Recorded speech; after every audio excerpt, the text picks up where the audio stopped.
Once again, Israel is at war, forced to fight for the protection of its citizens against an enemy that has explicitly stated it is hellbent on the nation's destruction.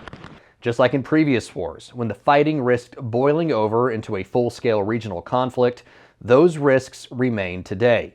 Israel's war against Hamas is already yielding gains. Hundreds of Hamas targets, including command centers and weapons depots, are already smoldering piles of rubble. Most of the fighting is focused in Israel's south along the Gaza border, but the Israel Defense Forces are also monitoring a potential second front in the war, this one with Hezbollah to the north.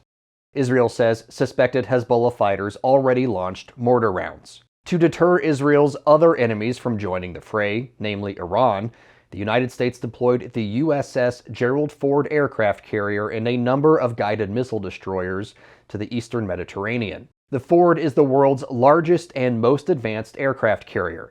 The ship is longer than 3 football fields, is home to some 5,000 sailors, and carries a deck of warplanes capable of toppling governments. The U.S. Air Force is also sending support to the region, including F-35s, F-15s, and 16s. The USAF is also augmenting its A-10 Warthog fighter squadrons in the region. A-10s are great at close air support, often described as a cannon with wings.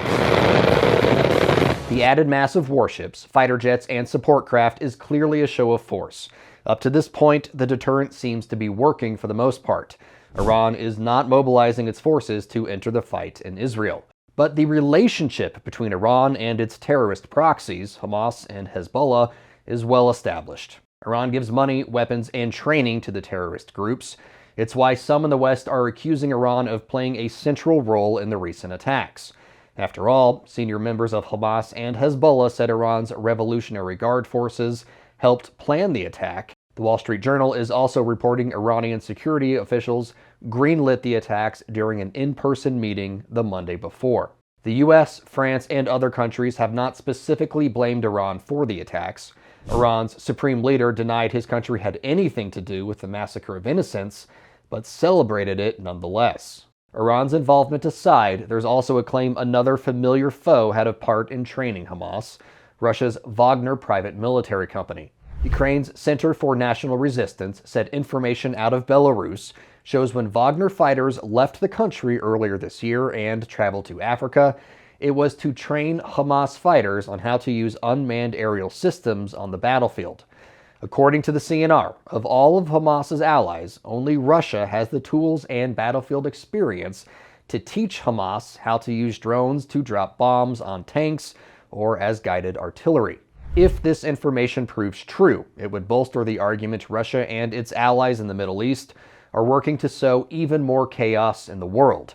To what end is up for debate. Russia may be trying to distract the world from its war in Ukraine, or it could be working with other adversary nations to draw the U.S. into direct conflict. Whatever the case may be, the attacks on Israeli civilians galvanized the Jewish state and its allies.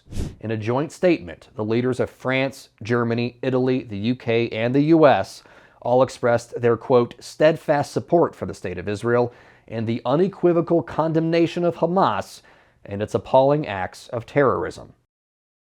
Thanks for watching. We know that Americans' trust in media is near an all-time low. That is why Straight Arrow News is on a mission to bring you unbiased, fact-based reporting. To make sure that you get the journalism that you trust, like and subscribe to Straight Arrow News below. And to catch all of our content, go to our website, straightarrownews.com.